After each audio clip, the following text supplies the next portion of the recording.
Es esmu Mārtiņš Pļaviņš, bronzas medaļas ieguvējs Londonas Olimpiskajās spēlēs, labs vīrs, labs tēvs un īsts profesionāls. Čau, es esmu Māra no grupas Astronauti, es esmu dziedātāja un priecīga, ka var darīt to, kas man patīk.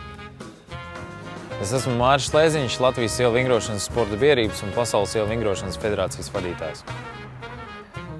Sveiki! Mani sauc Māra Kamparnova, es esmu 24 gadus jauna. Pēc izglītības es esmu teologs, 10 gadus jau strādāju kā modeli, bet pašreiz esmu angļu valodas skolotāja bērnudārzā. Mans vārds ir Jānis Palkavnieks, es esmu draugiem no L runas vīrs. Lai dzīvē veikt lielas lietas, izklausās vienkārši. Kā mums tas izdodas? Par to mašīnas man jāpadomā vārds. Sveicināti! Mani sauc Andris Brēmanis, esmu ārsts, kas nodarbojas uzturu jautājumiem, tad ārsts dietologs. Un šodien pastāstīšu jums šo to par veselīgu dzīvesveidu.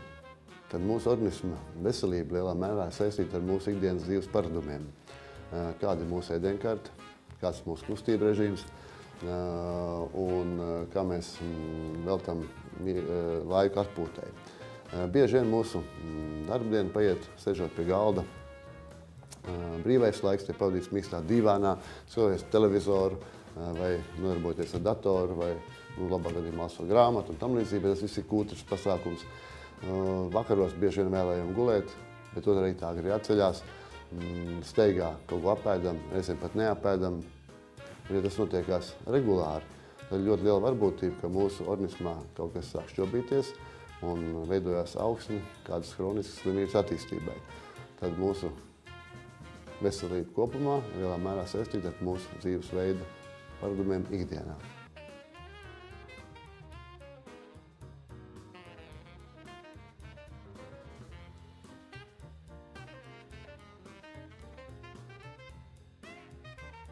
Ar sportu es sāku nodarboties 4. klasē.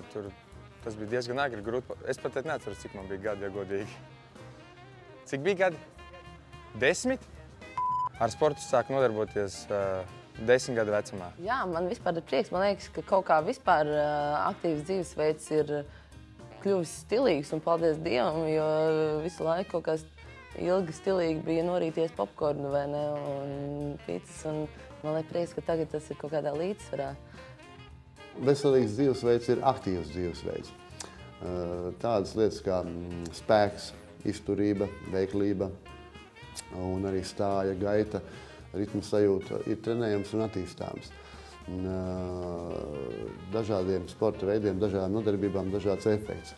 Ja mēs runājam par koordināciju un veiklību, tad šeit lieta noderēs dažādas bumbu spēles, piemēram, basketbols, volejbols, futbols, arī mazāks bumbiņas, kā galda tenisā vai lielajā tenisā esošās, arī veicinās šīs pašas sportiskās īpašības. Savukārt, ja mēs domājam par stājas gaitas un šādiem parametriem viņus uzlabot, tad ieteicams būtu dejošana, vingrošana, šāda rakstura nodarbības. Savukārt, vērts ir padomāt par to un atcerēties, ka trenēt tiek ne tikai muskuļi, kas ir skeleta muskuļi, teiksim, kur rokā, kājā vai kā tam līdzīgi, bet fizisko aktivitāšu viens no pamatmomentiem un svarīgiem faktoriem ir trenēt tieši sirsniņu, sirds muskuli. Tas arī ir muskuls. Līdz ar to tas ir izturības treniņš. Savukārt, izturības treniņam piemērotākie veidi ir ātra iešana, skriešana, riteņbraukšana, peldēšana. Ziemā tas var būt distanču slēpošana, slidošana. Šie te sporta veidi ir tiešām, moderni saka, aerobā slodze. Ja? Tā ir tā slodze, kas ir nesaraustīta, vienmērīga. Tā trenē gan izturību, gan šo sirdi nostiprina. Un kas arī svarīgi mūsdienās, veicina lieko uzkrājumu samazināšanu. Sportam pamudināja pievērsties, teiksim, draugi. Plus tas, kad bija tāds ļoti atvērts un draudzīgs treneris, un tad uzaicināja mūs kopā mani ar visiem draugiem pamēģināt, un tad aizgāju un ļoti patika un paliku. Kā es nonācu līdz ielu vingrošanai? Mans draugs, klasbiedrs Kaspars Zlīdnis kopā ar manu draugu Mārtiņu Skumpi reiz piezvanīja man un pateica, mēs trenējamies ārā, mēs ejam uz pieaugšanās stieņiem, mēs pievelkamies, mēs tur darām interesantas lietas. No sākuma, kad viņi man piedāvāja viņiem pievienoties, man nebija tajā dienā vispār neko darīt. Un es aizbraucu ar džekiem vienkārši uztaisīt treniņu. Un tad es atnācu uz vēl vienu treniņu, tad es apskatījos kaut kādus amerikāņu video, un tad tā pamazām tas man aizķēra, un burtiski pēc jau kaut kāda mēneša es nācu klajā ar piedāvājumu džeki, taisam augšā Latvijas ielu vingrošanas sporta biedrību. Es domāju, galvenie iegumi no sporta varētu būt pievilcīgs ķermenis, kas ir tagad svarīgi. Tad, ja nesporto ļoti profesionāli, tad es uzskatu, ka tas ir arī veselīgs dzīvesveids, jo profesionāls sports tur ir traumas, bet tad tā bišķiņa zemākā līmenī, tad es uzskatu, ka tur jau bez traumām, un tas ir veselīgi. Es domāju, ka cilvēki, kas nodarbojās ar fiziskām aktivitātēm, viņi arī ikdienā ir pasargāti vairāk no kaut kādām neparedzētām traumām, no kaut kādiem, tu esi gatavs, tavs ķermenis ir gatavs kaut kādām, teiksim, tādiem negadījumiem, vai ka tu paslīdi, tad uzreiz sev nokoordinē un kaut kā nokrīti, tad, kad tev kaut ko nesalauz. Parasti cilvēks iet pa ledu, paslīd, nokrīt, salauž roku un nezinu, bet es domāju, ka sportiskiem cilvēkiem tas ir bišķiņ, tas riska līmenis ir bišķiņ zemāks. Ieteiktu kaut vai mājās durvis tenderē ielikt pievilkšanās stieni un likt saviem bērniem vienkārši karāties.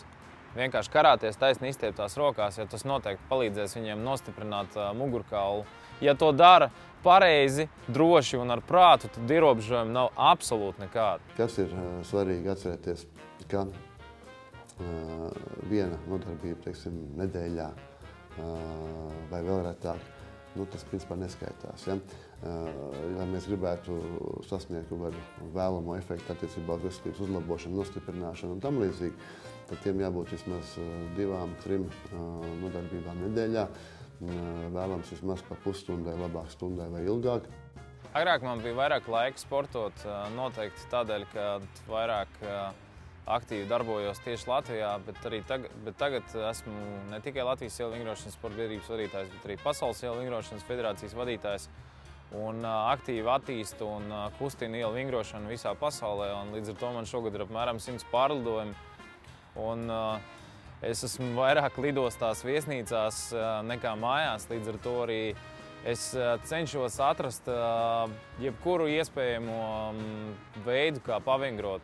Dažkārt, kad man ir ilgas stundas lidostā, es vingroju lidostā, tā es vienkārši atspiešanās kaut kādas kustības. Nereti man pat cilvēki piebiedrojās, kāds sportisks, aktīvs cilvēks. Un, ja vajag vingroju savā viesnīcas numurā, vienalga, kur pagadās, es cenšos the world is your gym. Teiksim, parasta cilvēka fiziskās aktivitātes būtu nepieciešams kādas minimāli katru dienu, nepārspīlējot. Es kaut kad pirms kādu laiku runāju ar Artūru Irbi, un viņš teica, ka katram cilvēkam vajag 30 minūtes dienā fiziskām aktivitātēm, lai izvairītos no kaut kādām ikdienišķām traumām un lai, teiksim, rūpētos par sevi.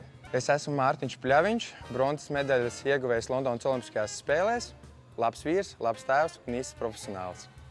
Čau, es esmu Māra no grupas Astronauti, es esmu dziedātāja un priecīga, ka var darīt to, kas man patīk. Es esmu Māris Šlēziņš, Latvijas ielu vingrošanas sporta biedrības un Pasaules ielu vingrošanas federācijas vadītājs.